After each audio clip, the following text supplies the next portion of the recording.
Here is a Hyundai Sonata. Before we get started though, let me give a quick shout out to Naya Motors Inc. for letting us use the car today to film the videos. They are a used car dealer here in Ottawa, Canada. Check out the link in description for their entire inventory. Now let's go ahead and open up the driver's side door. Now right over there at the bottom left, you'll find the primary hood release lever. Pull it lightly. Now in front of the vehicle, right on top of the Hyundai emblem there, right on that left edge, put one finger in there and then lift up the hood with the other hand. Now this hood is supported by the two hood struts, one and the second one over there. Now this video is meant for bulbs that look like this. This is for all the trims except the limited trim, the halogen bulbs, the yellow bulbs. If your vehicle is the limited trim that has bulbs that look like this, then this is not the video for it. Those are very different types of bulbs and slightly different process. Now we'll start with the passenger side low beam bulb, that projector bulb in the circle. The way to access it is this cap over here. We have to twist it left to undo that cap and get it off. Now inside there is the bulb. Just to give you an idea of the orientation, this is the lock position. What we'll do is first we'll twist it left to unlock it. We are not going to take the connector off right away. We're going to wait to undo this first. See, well, now it's the unlock position.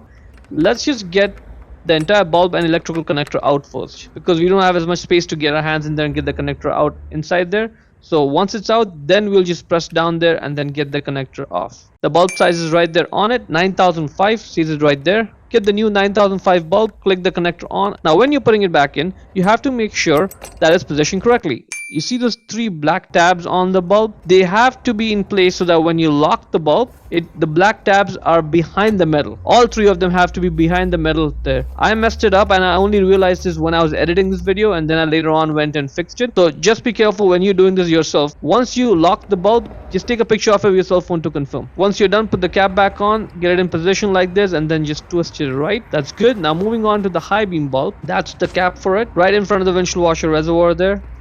Just twist the cap left. It's loose, get it out. Now inside there is the bulb. This bulb is inverted. Again, what we'll do first is we'll just use the additional leverage we get by having the electrical connector there and use that to twist it left. Once it's left, now you can slightly tighten the bulb, get the electrical connector off. Yeah, you may have to press it from there. Get the connector off. Now you can easily loosen this bulb and then get the entire bulb out. The idea is to use the additional leverage we get from the electrical connector to loosen the bulb the first time around, because it's very likely stuck on there. Same bulb size, 9005 as the low beam, 9005 bulb. Get it back in there and position it correctly.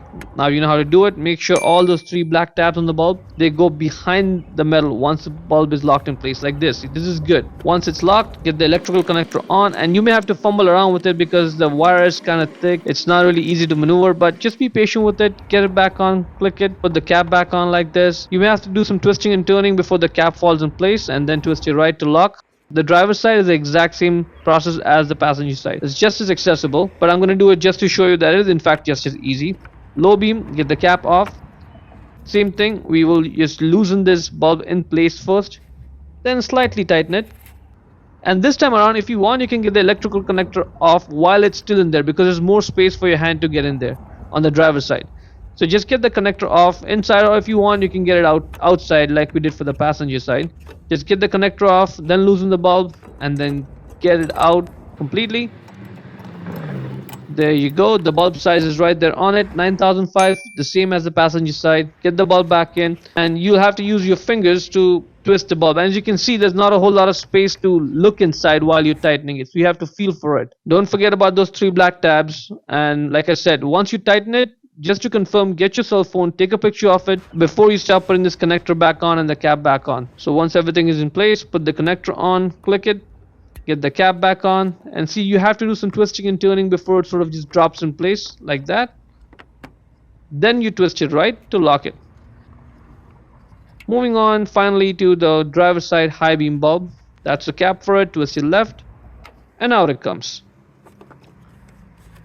Again, just loosen the bulb in place first with the electrical connector on, then sort of tighten the bulb a little bit, and let's get this electrical connector off. For the high beam bulbs, it's important that you get the connectors off while the bulb is still in there, because those wires for the high beam bulb connectors are kind of thick and hard to maneuver around. So just get the connector off first, then get the bulb out. Same 9005 bulb, get the new one, put it back in its place, and let's get the connector on.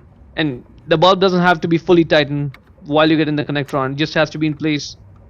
Just get the connector on, tighten it, and then we'll tighten the entire bulb connector thing.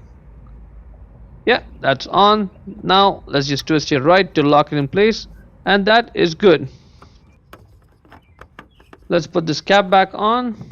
Again, you may have to do some twisting and turning before it falls in place like that. Twist it right to lock it in place, and you are done. In order to close the hood, just grab the hood, lower it, and then slam it shut. Hope you found it useful.